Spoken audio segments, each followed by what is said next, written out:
जॾहिं जट तो ते हुक्मरान थींदा ओ सिंधड़ी सिंधड़ी सिंधड़ी सिंधड़ी जॾहिं जट तो ते हुक्मरान थींदा त छो कोन नसुलनि जा नुक़सान थींदा सत्यानास क़ौमुनि जो थींदो आहे त नहीं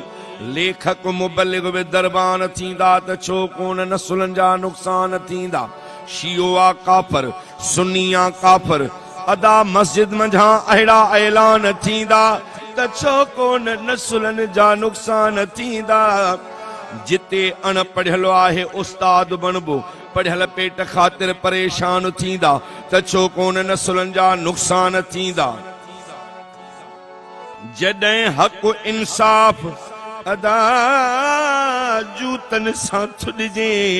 जॾहिं मुल्ह इज़त संदो नान थींदा त छो कोन नसुलनि जा नुक़सान थींदा जॾहिं मान मुनसिफ़ न कुर्सीअ जो रखंदा रिश्वत सिफारिश जा तूफ़ान थींदा त छो कोन नसुलनि जा नुक़सान थींदा पहिरियाण तस्बी ऐं हाजी निमाज़ी ॾाढी हुजे पोइ मुस्लमान थींदा त छो कोन नसुलनि जा नुक़सान थींदा धरती लुटण लाइ विढ़नि चोर चूंडूं धरती लुटण लाइ विढ़नि चोर चूंडूं वरी वोट ॾींदड़ बिनादान थींदा त छो कोन नसुलनि जा नुक़सान थींदा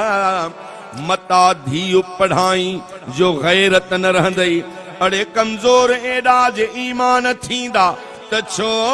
कोन नसुलनि जा नुक़सान थींदा कयई माठ थींदे मुनाफ़िक़ ड्रिबाई अदा तारीख़ में तो ते अरमान थींदा जॾहिं जट तो ते हुक्मरान थींदा त छो कोन नसुलनि जा नुक़सान थींदा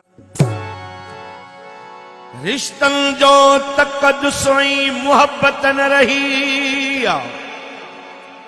भाउ भेण जी बि हाणे शनाख़त न रही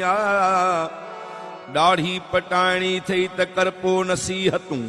बुज़ुर्ग ऐं समझदार जी अॼु इज़त न रही हिकु चाहे संद साड़िया अदा ॿियो कणकुनि में कलर यूरिया माण्हू था उहो खाइनि ताक़त न रही मर्दन संभालिया होटल आज़ाद ज़ाइफूं पाबंद हिजाबनि जी औरत न रही शाइर आहीं ड्रिबाई ओ त सच पाण खे बि चओ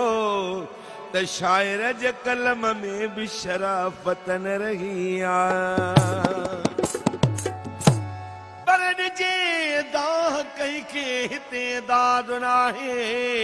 अदा इरशाद ॿुधण वारो कोई बि फरियाद नाहे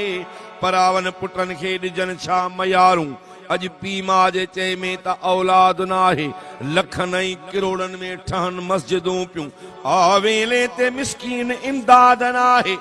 उहा ई जारी दहशत उहा ई दादागीरी अदा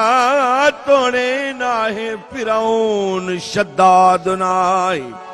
हणूं था बटाकू ऐं ड्राड़ूं त सिंध था बचायूं पर अञा सिंध वासियुनि जो इतिहाद नाहे अमीरनि जा नींगर पढ़नि पिया था इंग्लिश